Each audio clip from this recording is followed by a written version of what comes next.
Sometimes a story does not begin with a scream, a crime scene, or police tape. Sometimes it begins quietly, with nothing more than two people sharing a smile across an office floor. At first, that smile seems harmless, normal, even sweet. But in this case, that smile would become the warning sign no one understood until it was too late. This is the story of an office romance that slowly turned into control, fear, and finally murder, while coworkers watched the whole thing unfold right in front of them. The company was a mid-sized marketing firm, the kind with bright lights, open desks, and the usual office chatter. Weekend plans, deadlines, complaints about clients. Everything about the workplace felt ordinary, stable, predictable. And like most offices, relationships naturally formed. Some people became friends, others became rivals, and sometimes two people developed a connection strong enough to shift the energy of the entire department. Her name was Sara Malik, a 31-year-old project coordinator. She was known for being calm, patient, and unusually kind. If someone needed help, she volunteered. If someone was stressed, she offered a listening ear. She was the kind of person people trusted without hesitation, the type who made the office feel lighter just by entering the room. He was Liam Mercer, a senior analyst who had been with the company for almost 7 years.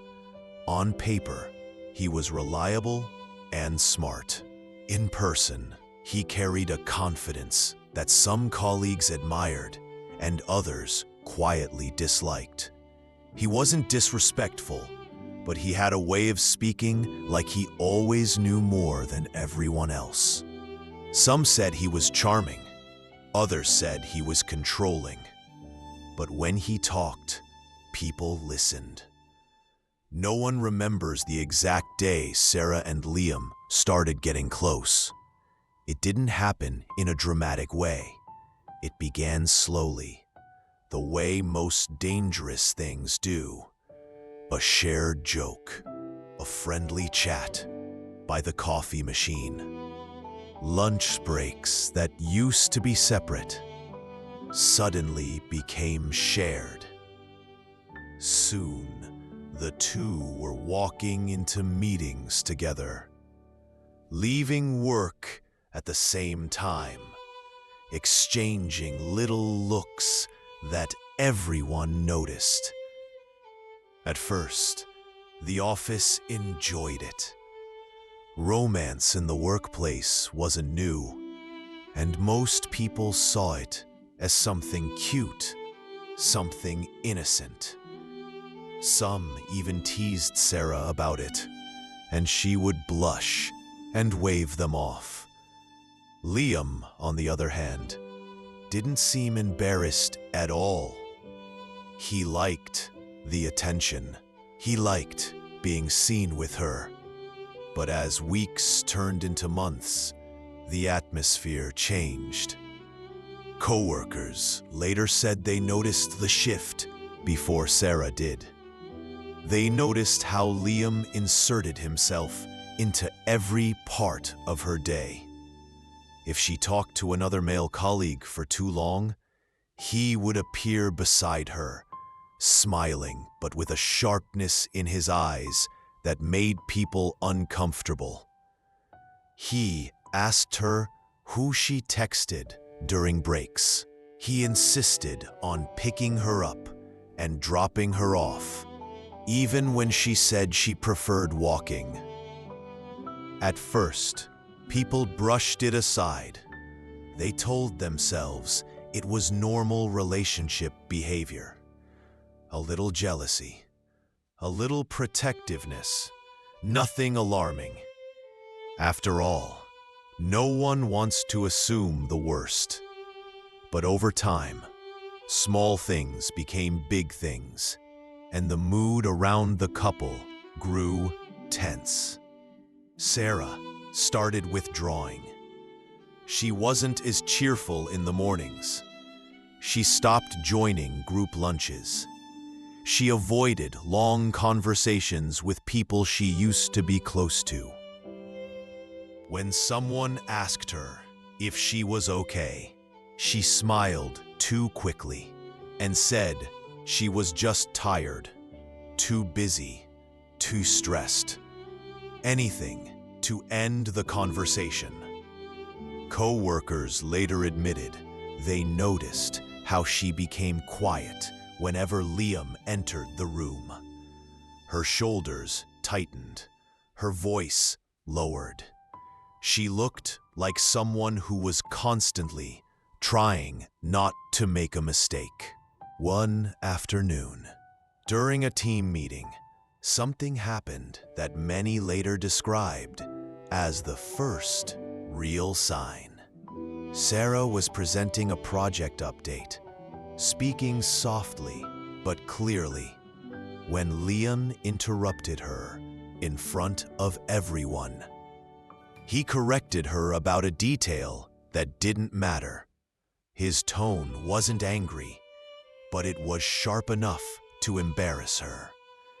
She apologized quickly, even though she didn't need to. People exchanged glances, feeling awkward. After the meeting, a colleague asked her if she was upset, and she whispered, "It's fine. He didn't mean anything."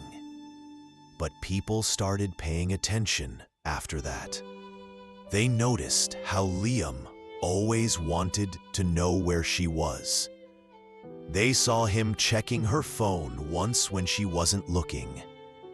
They overheard arguments, quiet ones, but tense enough to make people pause.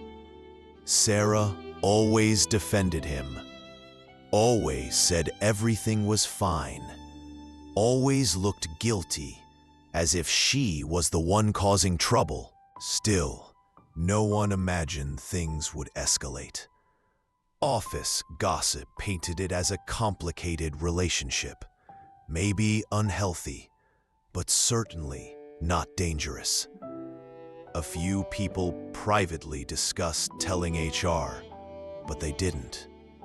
They weren't sure if it was their place. They didn't want to create drama. They didn't want to assume something that wasn't proven. Meanwhile, outside work, things were getting worse for Sara. Her family later shared that she had become distant. She stopped attending gatherings. She avoided personal questions. She often looked exhausted. But like at the office, she insisted she was fine. She said work was heavy, that life was busy. She never mentioned Liam's growing possessiveness because she didn't want to worry them. True crime experts often say that emotional control is the first sign of a dangerous relationship. It never starts with violence. It starts with monitoring, with small restrictions, with someone slowly convincing their partner that they are the only one who truly cares. And by the time the partner realizes it, they are already deeply entangled, psychologically trapped. Sara was exactly in that stage. The final turning point of part 1 happened on a Friday afternoon. It was close to the end of the day when a coworker overheard something unusual. Liam and Sara were talking in a small meeting room. The door was partially open. The coworker didn't mean to listen, but Liam's voice was low and firm. The kind of voice that demands obedience. He said something like, "You know I don't like it when you hide things from me." Sara responded, her voice trembling, "I'm not hiding anything. Please, just trust me." There was a pause, a heavy silence, before Liam said, "Then prove it." The coworker froze. Something about the tone made them uneasy. But again, they walked away, telling themselves it was not their business. ... Later that evening, Sara left the office, looking shaken. She rushed out before anyone could talk to her. Liam followed her a few minutes later. It would be the last time coworkers saw the early signs clearly, yet still dismissed them, because the truth was simple. Everyone saw something wrong, but no one thought it would end in murder. The weekend after that tense Friday should have given Sara space to breathe, but it didn't. On Monday morning, she returned to work, quieter than ever. Her eyes were tired, and her smile felt forced. So forced that even those who didn't know her well sensed that something had changed.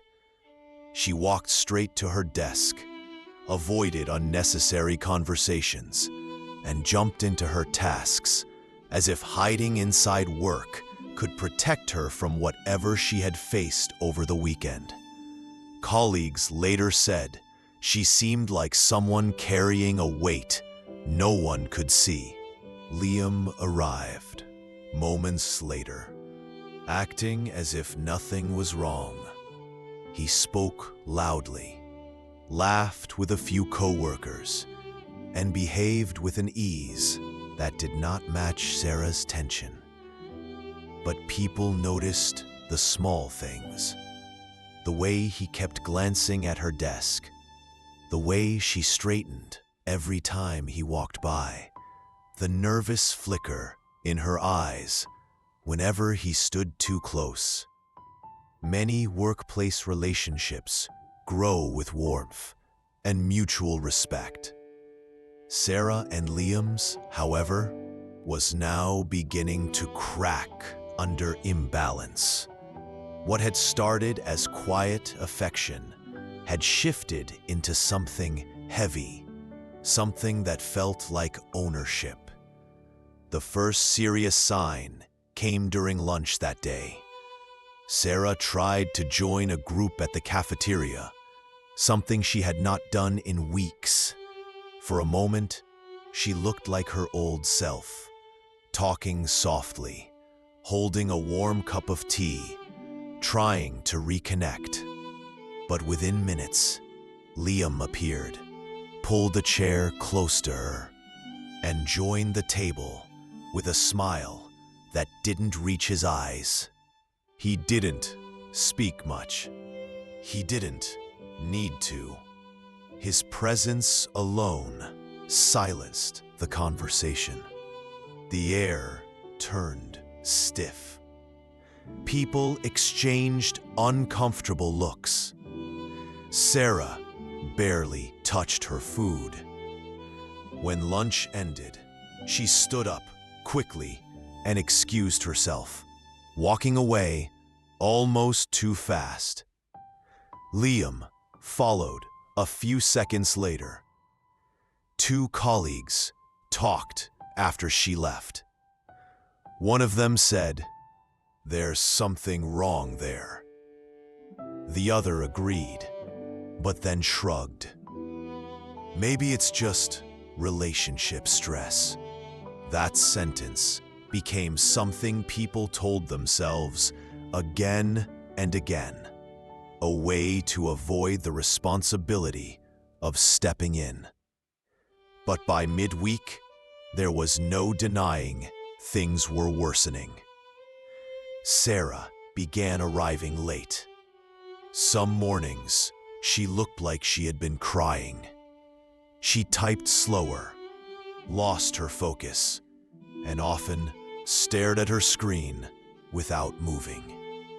She apologized repeatedly for small mistakes she never used to make. Coworkers who tried to talk to her got vague responses. "I'm just tired," she kept saying. "Just lots happening." Liam, meanwhile, had become more watchful. He messaged her often during the day. People saw notifications flash across her screen. Short, quick messages that made her face drain of color. Sometimes she would try to smile after reading them, but the smile looked shaky, like someone pretending a fire wasn't burning behind her. A few brave colleagues asked her if she wanted help.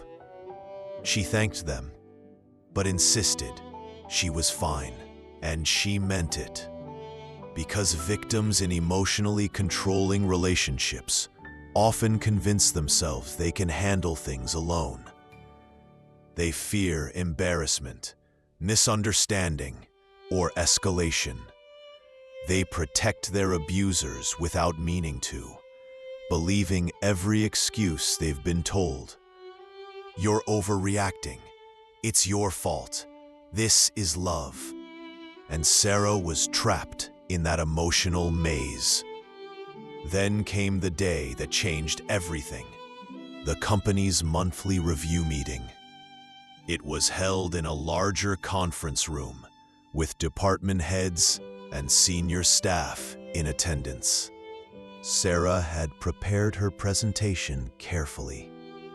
She wanted to do well, maybe even regain some of the confidence she'd lost. When her turn came, she stood up, clicked to her slides, and began speaking. For the first few minutes, she did well. Her voice was steady. Her points were clear. People nodded along. But then, Liam interrupted her again. He corrected her about a figure on the slide. It wasn't a harsh correction, but it was unnecessary. Before she finished responding, he interrupted again. Then, again. Each time, Sara apologized. Each time, the room fell slightly more tense. At one point, she lost her train of thought. She froze. Her face flushed. She looked down at her hands, clearly embarrassed.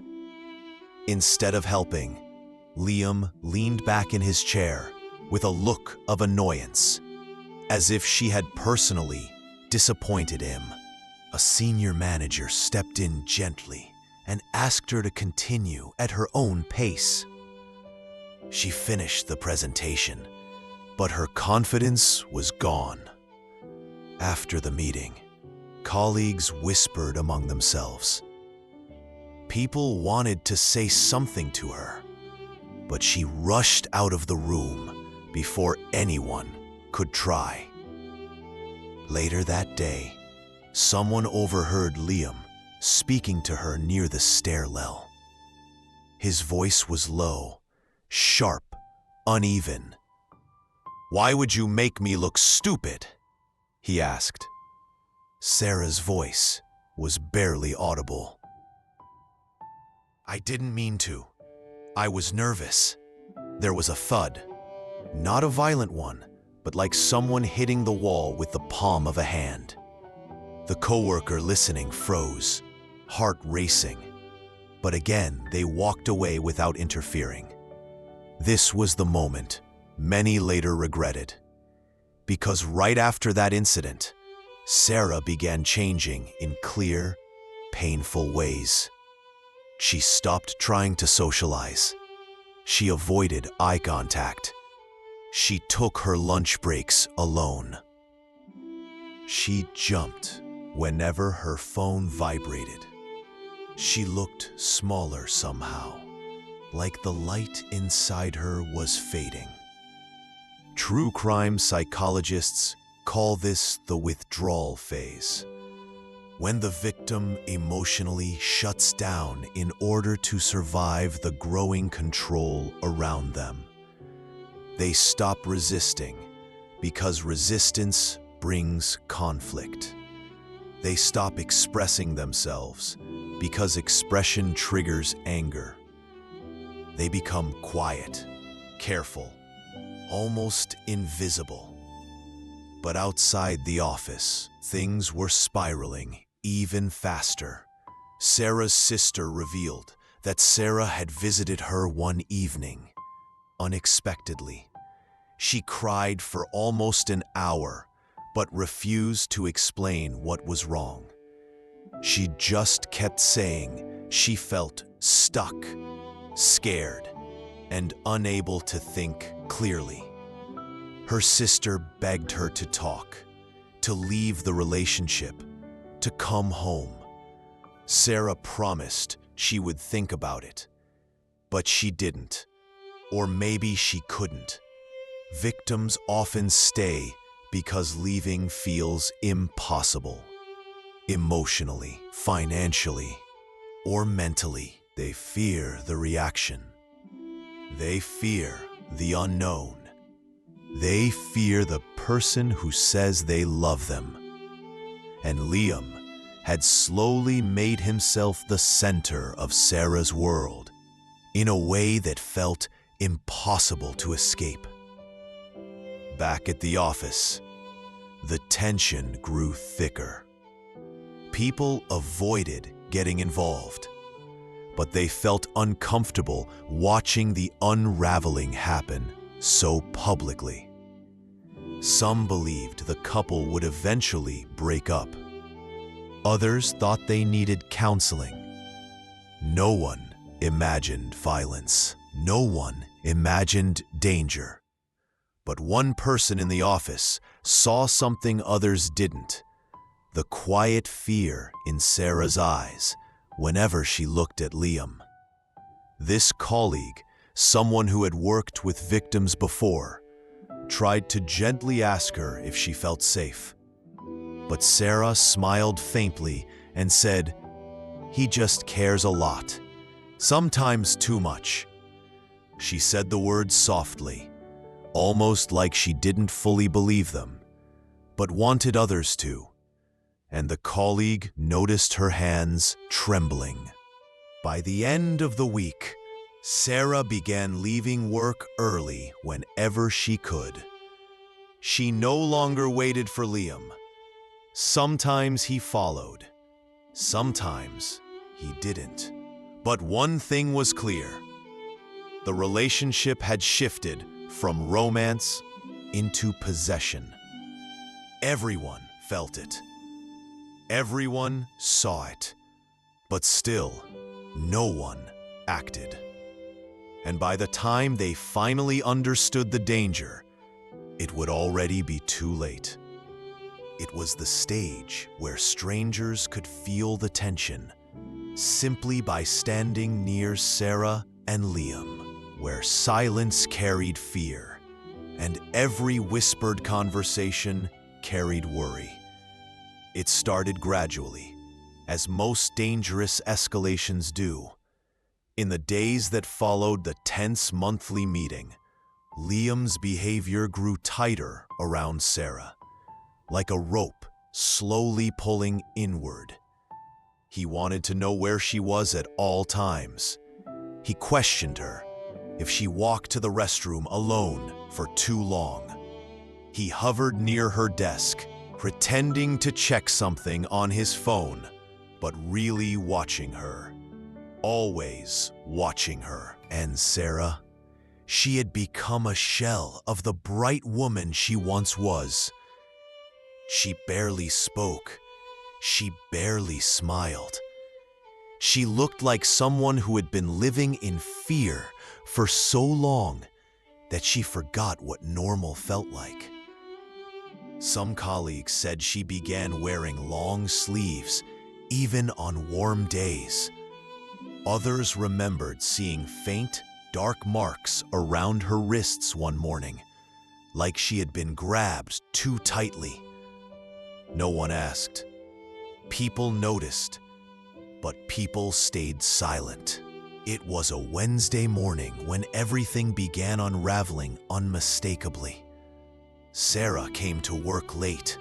Her hair was uncombed, her eyes red as if she hadn't slept.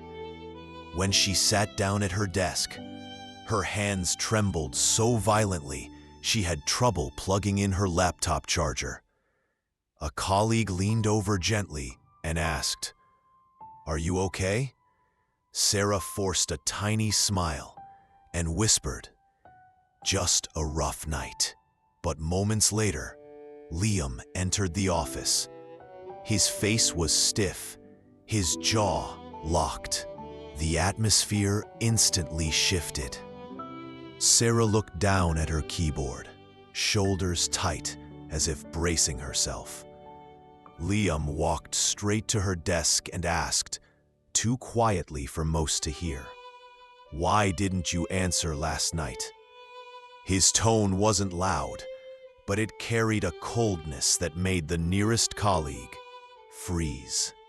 When Sara didn't respond quickly enough, he leaned closer. "Don't ignore me." She apologized softly.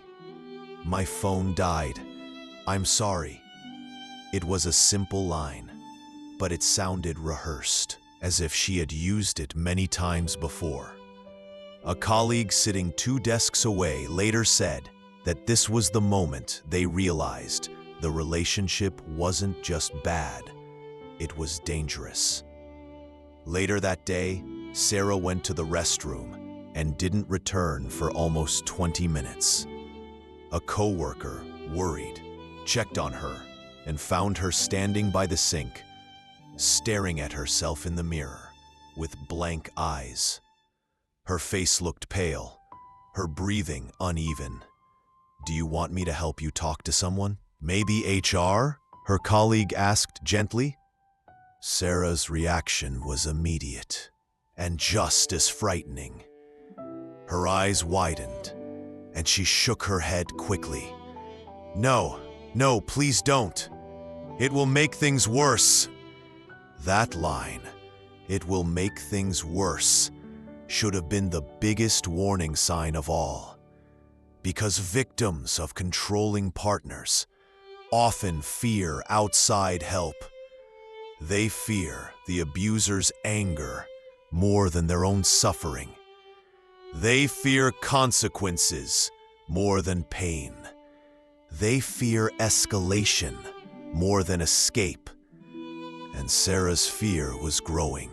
That evening, as people packed up to go home, a small argument broke out between Sara and Liam near the exit. It started quietly, but a few words caught people's attention. "You're lying to me," Liam said under his breath. "I'm not," Sara whispered. "I swear I'm not."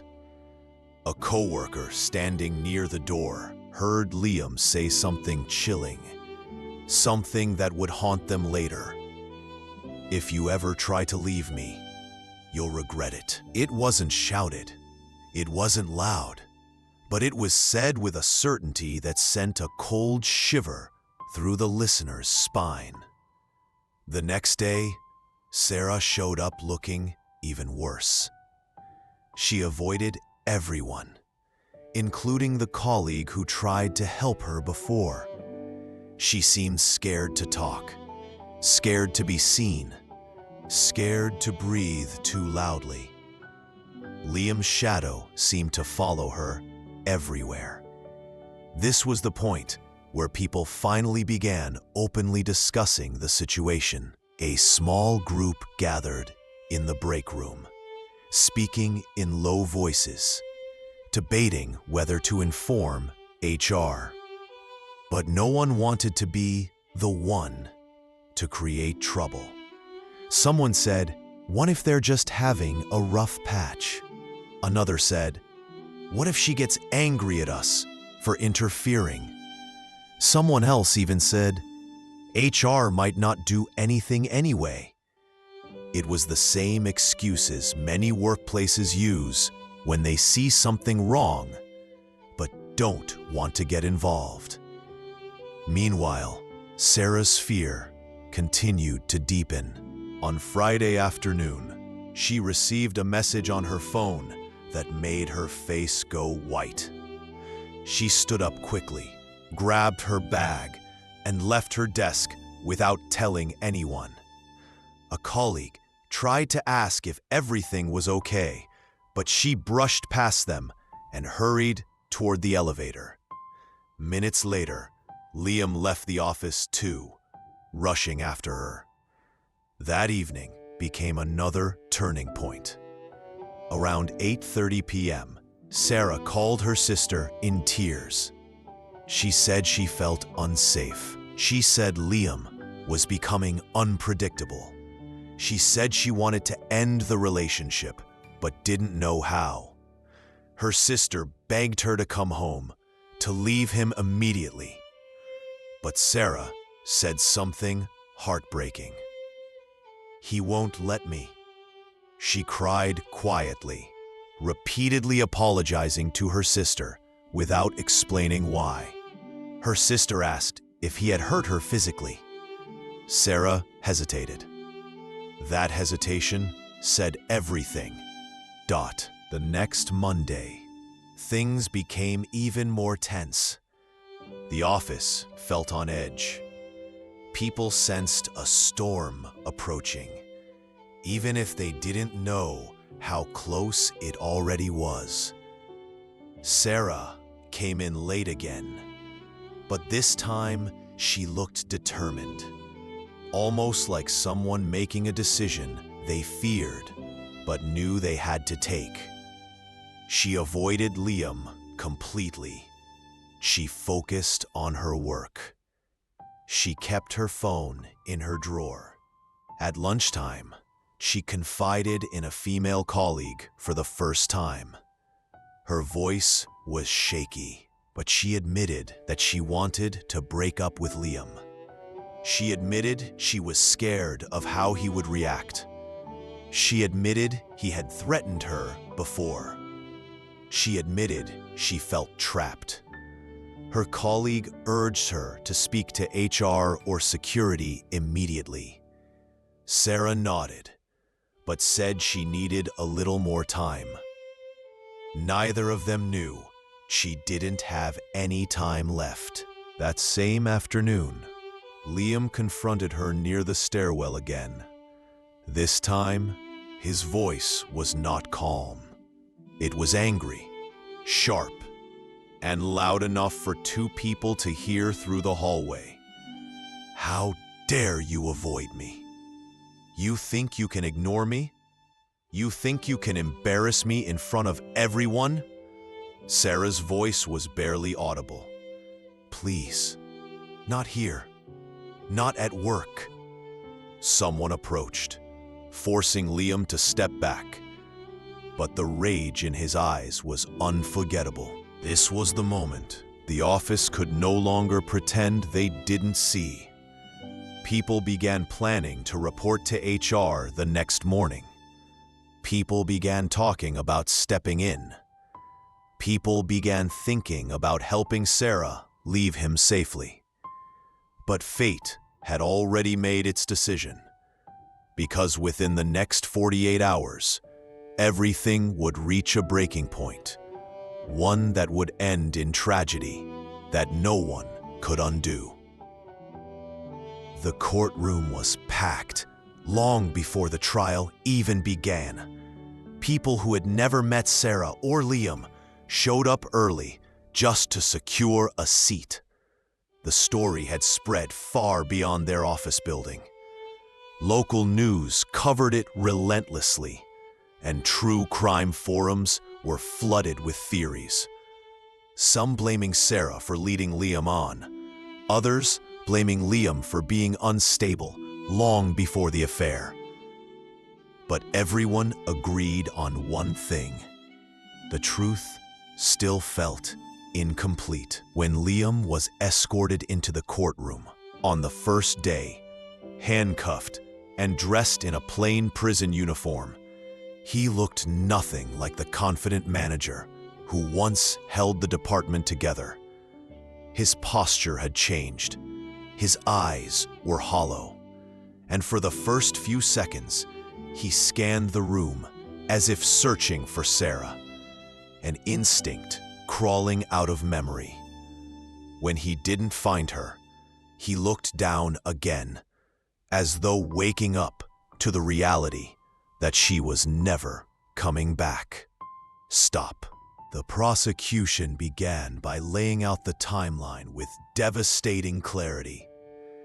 They didn't dramatize anything. They didn't need to.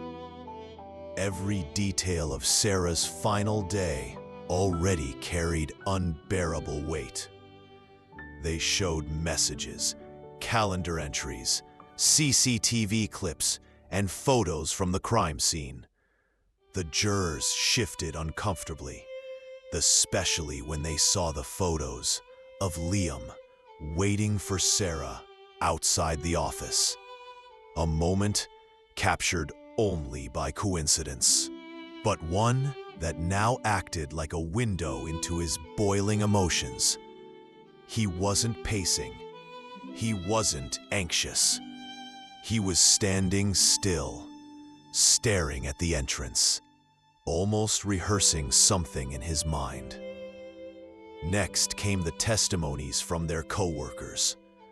Many had waited months to say what they saw, what they heard, and what they felt, but were too afraid to acknowledge during those final weeks. One woman recounted how Sara came to her desk shaking after the confrontation with Liam during the HR meeting. Another colleague recalled walking into the break room during a heated argument and hearing Liam say, "You don't get to erase me." The courtroom turned silent at that line. It echoed everything the prosecution wanted the jury to feel, that this wasn't a sudden outburst. It had been building inside him like a storm everyone around them pretended would pass.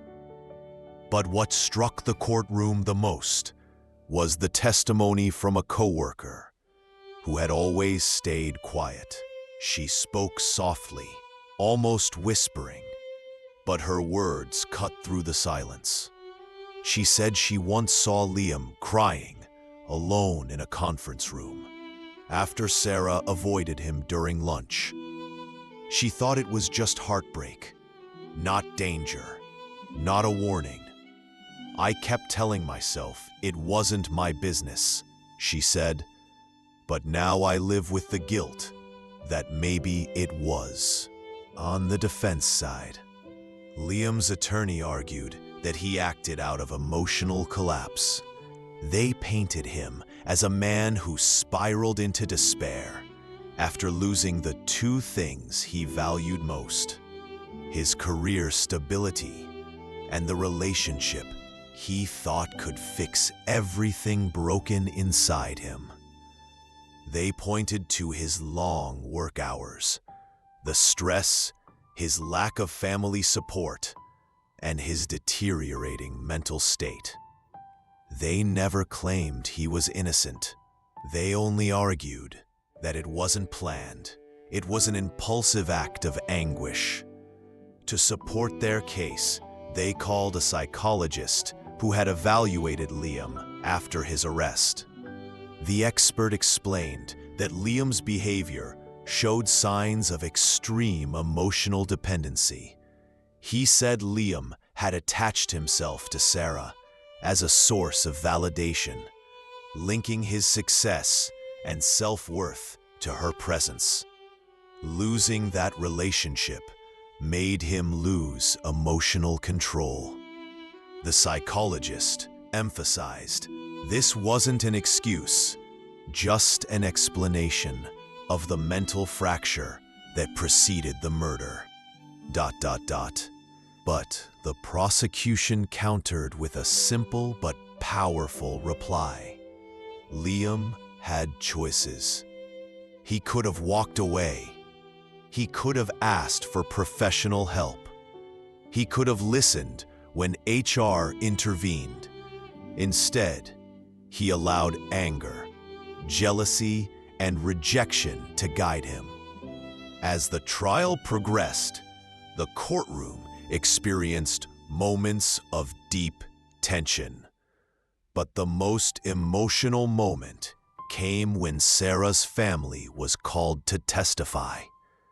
Her mother sat with a photo frame in her hands the entire time, gripping it with both palms as though it was the only thing keeping her steady. She described Sara's personality, how she loved surprising her nieces with small gifts, how she always cooked extra food just in case someone visited, and how she dreamed of starting her own business one day. Hearing those simple details made people cry, not because they were extraordinary, but because they were so normal. It reminded everyone that Sara wasn't the victim from the headlines. She was a person who wanted an ordinary life, but ended up trapped in someone else's emotional storm. The closing arguments lasted nearly an hour. The prosecution framed the case around responsibility, how Liam's obsession wasn't love, but control disguised as devotion. The defense framed it around emotional collapse, how a man overwhelmed by grief made a catastrophic decision. Both sides knew the jury held the final burden. When the jury left for deliberation, the courtroom felt like it wasn't breathing. People paced. Some cried. Others whispered newly formed theories. It took 8 hours before the jury returned. Not quick enough for an obvious decision, but not long enough to be uncertain. The verdict was announced in a voice that trembled only slightly. Guilty of second-degree murder. Not planned enough for first degree, but not impulsive enough to be manslaughter. It was a verdict that balanced between premeditation and emotional breakdown. Liam sat still, eyes lowered, hands clasped. He didn't argue. He didn't cry. He didn't look at Sara's family. He simply nodded once, as if he already knew what the verdict would be. The judge sentenced him to a lengthy prison term, enough to reflect the severity of the crime, but with a faint possibility of release one day. A punishment that acknowledged his emotional instability, but also his accountability. When the judge asked if he had anything to say, Liam stood quietly for a moment before speaking in a flat, drained tone. "I wish I had walked away," he said. "I wish she were alive. I wish I knew how to be a better person before it was too late." It wasn't an apology that could heal anything, but it was a final admission that nothing he had believed about their relationship was worth the life it cost. After the sentencing, Sara's family walked out with quiet dignity, holding her photo like a fragile treasure. Her colleagues stood outside the courthouse, some embracing each other, some staring blankly at the sky, all processing the reality that the warning signs they ignored had grown into a tragedy none of them could undo. In the end, this case didn't just shake one workplace. It became a chilling example of how blurred boundaries, emotional dependency, and unchecked obsession can turn an ordinary office romance into a fatal collapse. People often ask how they didn't see it coming, but the truth is, they did. They just didn't imagine it would end like this. And that is what makes this story linger long after the verdict. Because sometimes the danger isn't loud or obvious. Sometimes it's quiet, disguised as devotion, growing in the corner of a workplace where everyone is too busy to notice until it is too late.